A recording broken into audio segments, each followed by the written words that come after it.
νομίζω οι περισσότεροι θα είδατε και στα social media και σε διάφορες εκπομπές ένα πολύ διαφορετικό σινεμά, θερινό σινεμά, επειδή και στη συνέχεια θα έχουμε και την Αλεξάνδρα Σκαράκη να μας πει τις προτάσεις της για το τι ταινίες να παρακολουθήσουμε στο κινηματογράφο αλλά και στις πλατφόρμες.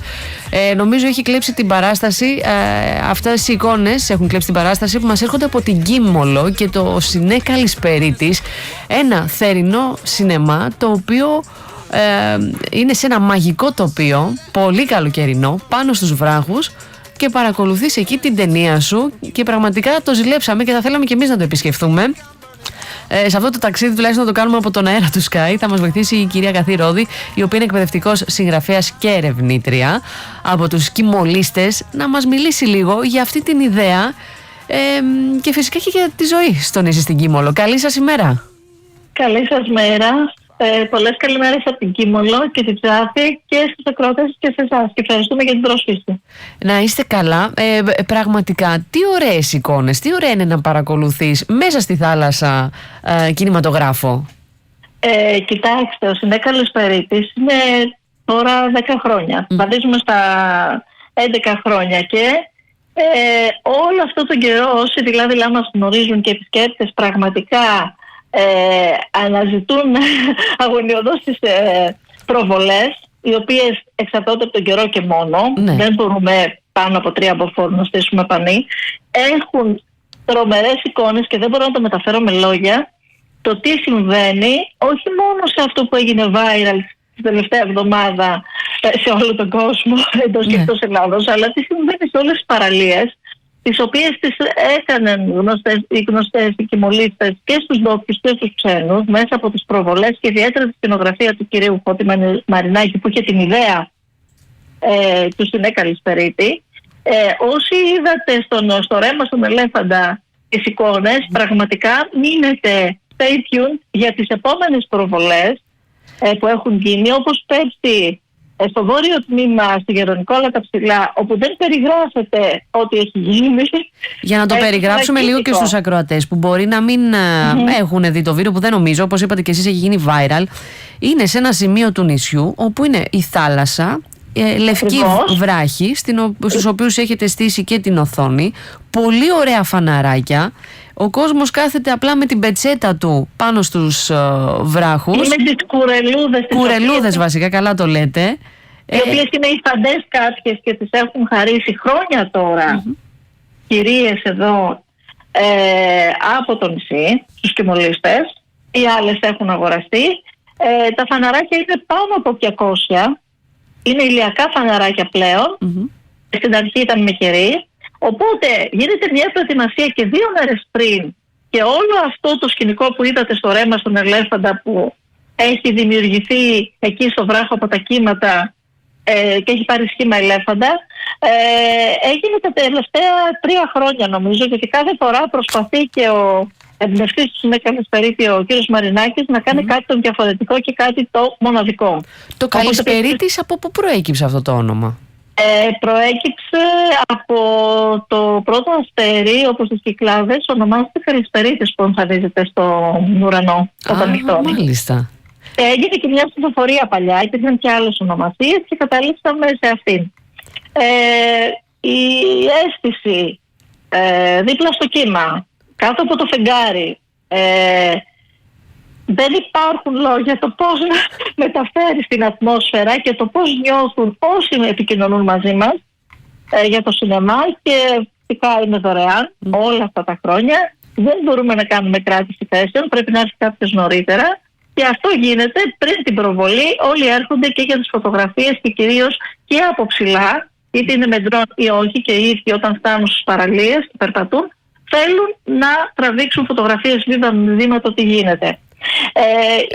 Είναι πραγματικά μαγευτικές οι εικόνες και δεν ξέρω, έχετε πέρα από το συγκεκριμένο σημείο, υπάρχουν και άλλα σημεία στο νησί που έχετε τοποθετήσει οθόνες για να μπορέσει έτσι ο κόσμος να δει και την ταινία του και να περάσει και ωραία?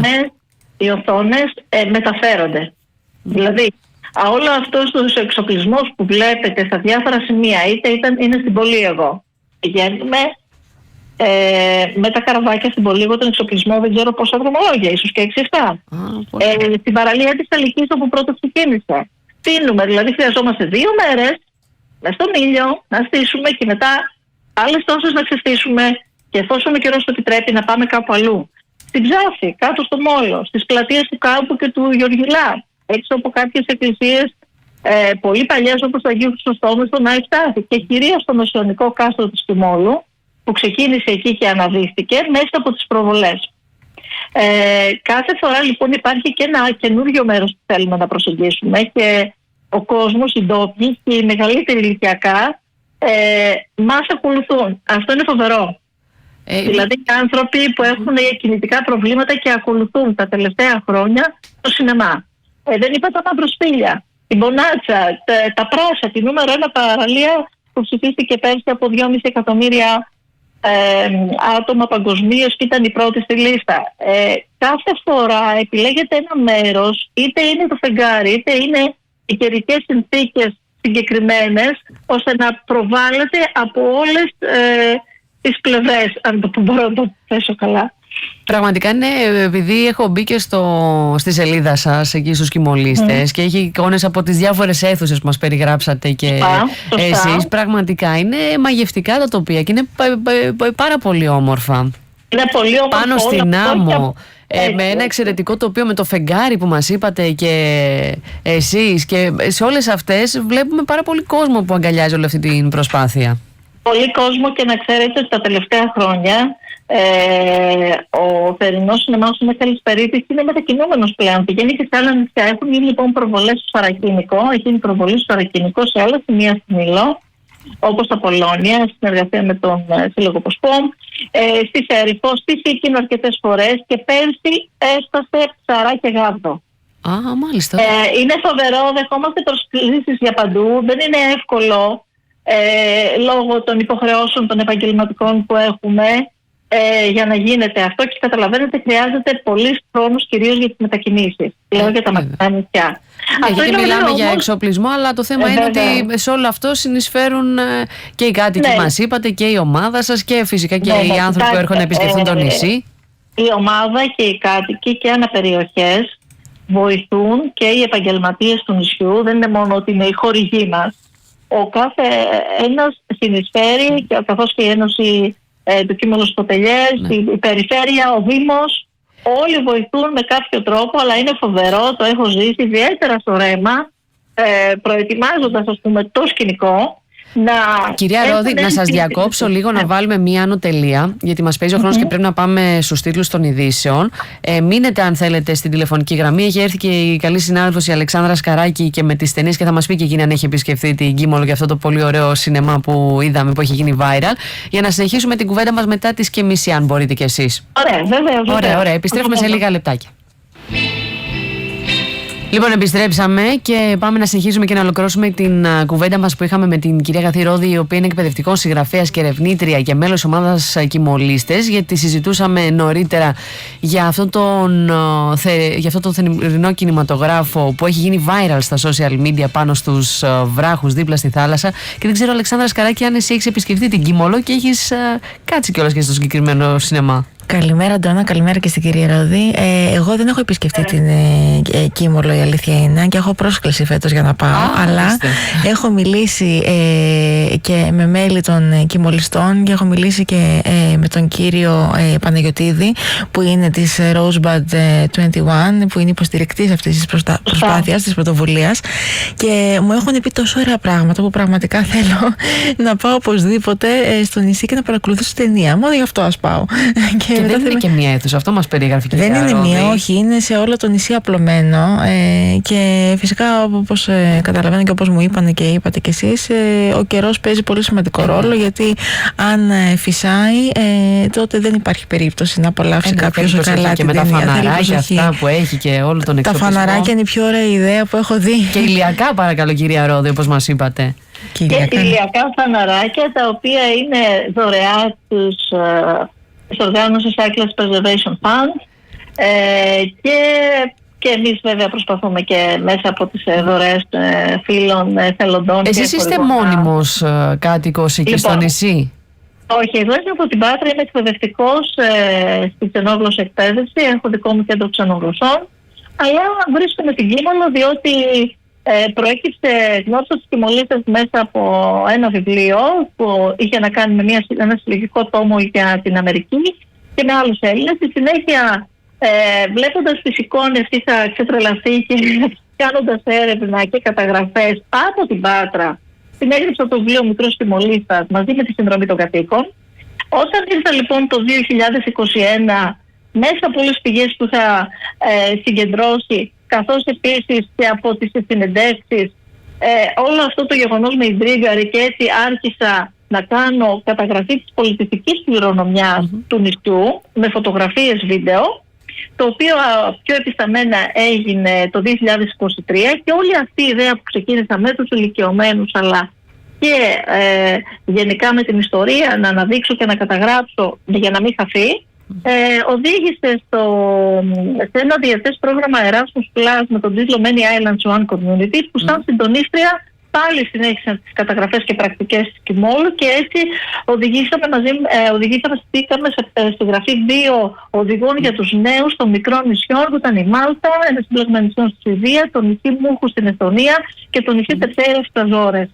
Πάντως αυτό που κρατάω είναι ότι σε κάθε πρωτοβουλία που αναλαμβάνετε εκεί στο νησί είστε μία μεγάλη παρέα, έτσι. Δηλαδή αυτό που μας είπατε νωρίτερα, και στο σινεμά για να το στήσετε πάνε όλοι μαζί οι κάτοικοι, εθελοντές, όλοι βοηθάνε. Αντίστοιχα και βοηθάνε ο καθένας με τον τρόπο του. Δεν είμαστε πάρα πολλοί, γιατί το καλοκαίρι είναι πολύ δύσκολο. Πόσοι είναι δηλαδή στο νησί περίπου, έχετε εικόνα?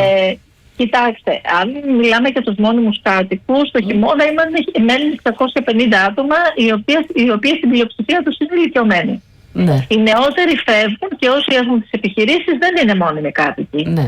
Εγώ πηγαίνω, έρχομαι από την Πάτρα εδώ, είτε για τις καταγραφές και τα προγράμματα, γιατί και πέρυσι έπρεπε να φύγω με τα παιδιά Κιμόλου και Μήλου, και πήγαμε στις Βρυξέλλες, όπου συναντηθήκαμε με τους νέους των άλλων οργανισμών. Μείναμε εκεί περίπου μία εβδομάδα.